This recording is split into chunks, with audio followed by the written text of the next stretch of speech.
Bwana Yesu asifiwe, Bwana Yesu asifiwe tena. Tunalihubiri neno lake ambalo ndilo ukombozi wa mataifa yote, kwa jina la Baba na la Mwana na la Roho Mtakatifu. Amina. Mwenyezi Mungu wa mbinguni apate kutubariki na kutuongoza katika kulihubiri na kulitangaza neno lake. Leo tuna kujifunza neno linaloenda kwa jina la kahaba ni njia ya kwenda kuzimu. Kahaba ni njia ya kwenda kuzimu. Kabla ya kuendelea na neno hilo, inatakiwa tujue nini maana ya neno kahaba. Kahaba ni nani na kahaba ni nini? Kahaba ni mwanamke yoyote anayekuwa na wapenzi zaidi ya mmoja, huyo ndiye kahaba. Kahaba ni mwanamke yoyote yule ambaye anakuwa na wapenzi zaidi ya mmoja, ambao wapenzi wapo kwa ajili gani? Wapo kwa ajili ya kumtumia na kuweza kumpa malipo. Ina maana kahaba ni mwanamke ambaye anakuwa anajiuza, anatumia mwili wake ili kuweza kupata mapato. Bwana Yesu asifiwe tena. Hivyo basi tutaangalia hapa sifa za huyo kahaba. Kahaba anakuwaje? Kahaba sifa yake ya kwanza, anakaa katika njia kuu. Ina maana yupo katika njia ya uzinzi moja kwa moja, ambao moja kwa moja ni njia ya shetani. Ina maana tunajua kabisa shetani yupo kuzimu. Ina maana yupo katika njia kuu, katika kuwanasa wale wengi ambao wanakuwa wanamuhitaji. Sifa nyingine ya kahaba, ana moyo mwelevu. Hivyo anajua namna ya kumnasa yule ambaye anakuwa anamuhitaji. Kama ana moyo wa werevu, ina maana tunaangalia nyuma yake ana shetani, ana nyoka ambaye ni shetani, ambaye huyo shetani anampa maneno namna ya kumdanganya yule ambaye anakuwa anamuhitaji. Bwana Yesu asifiwe tena. Hivyo hapa tunaangalia kahaba au hivi tu, kahaba anakuwa ni mwelevu na anakaa katika njia kuu, ambayo njia kuu tumeangalia kabisa ni njia ya shetani. Hivyo Mwenyezi Mungu anasema jambo moja, kwamba alichungulia katika dirisha akamuona mwanaume mmoja ambaye ni kijana mmoja aliyekosa maarifa. Katika kitabu cha Misali sura 7 kuanzia mstari wa kwanza mpaka 27 kinamzungumzia kijana na kahaba.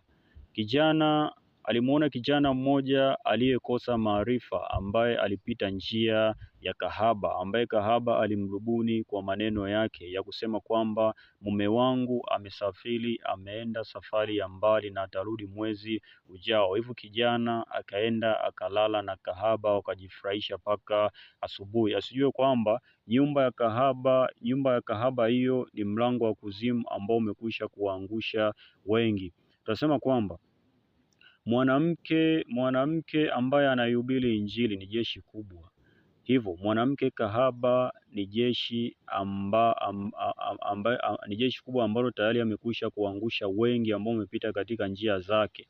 Hivyo basi nyumba yake ni njia ya kwenda kuzimu, na ameua majeshi mengi ya wanaume ambao tayari walikwisha kulala naye. Hivyo basi ni yupi ambaye ananaswa na kahaba? Kahaba anamnasa yule aliyekosa maarifa ya Mungu. Hivyo Mwenyezi Mungu anasema alichungulia katika dirisha akamuona kijana ambaye ni mpumbavu, ambaye hana maarifa, anaenda katika njia ya kahaba. Tumekwisha kuona vijana wengi sana ambao wanaenda katika njia za kahaba, na wanaenda mpaka kwenye nyumba ya kahaba, na wanasifia, wanasema kabisa kahaba ndani mwake kuna kila kitu, ametandika mashuka vizuri, kuna harufu za manukato. Hizo zote zipo katika kumnasa yule kijana mwenye tamaa. Tumekwisha kuona kuna mama ambao wanajiita majina yao ya kidunia. Hawa tunasema kwamba ni makahaba ambao wanawavuta vijana ili waweze kuwapoteza katika njia hizo. Hivyo basi tunajua kabisa Mwenyezi Mungu amekwisha tufumbua macho kwamba njia ya kahaba ni njia ya kwenda kuzimu. Hivyo wale wote ambao wanapita katika njia hizo ni njia za kwenda kuzimu. Na kahaba anaongea kabisa, anaongea ili aweze kuwanasa wengi vijana. anasema kabisa, mimi nina mume, mimi nina ndoa, lakini harudi katika kipindi hiki, ili naye aonekane kwamba naye ana mume, kumbe hakuna chochote. Ndizo kazi zake za kuweza kuwapoteza vijana katika njia za kuzimu. Hivyo basi, wewe kijana mwenye tamaa ya mwili, mwenye tamaa ya kununua mwili wa kahaba, tambua kinachowindwa ni nafsi yako, kinachowindwa ni nafsi yako. Nafsi yako ndio ina thamani. Huyo kahaba hata akikupa pesa, hata akikupa magari, akikupa majumba, bado nafsi yako ina thamani kuliko hivyo vitu. Hivyo basi, yatake sana maarifa ya Mungu ili uepukane na hizo roho za ukahaba, kwa sababu tumeangalia zina ushawishi wa kumnasa mwanadamu, na hapa tumeshaangalia kahaba hawi na mwanaume mmoja, anakuwa na wanaume wengi. Bwana Yesu wasifiwe.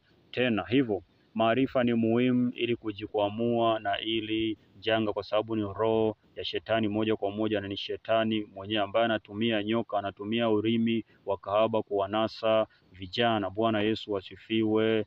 Tena baada ya kusema hayo, sina mengi zaidi ya kusema. Mwenyezi Mungu awalinde wote.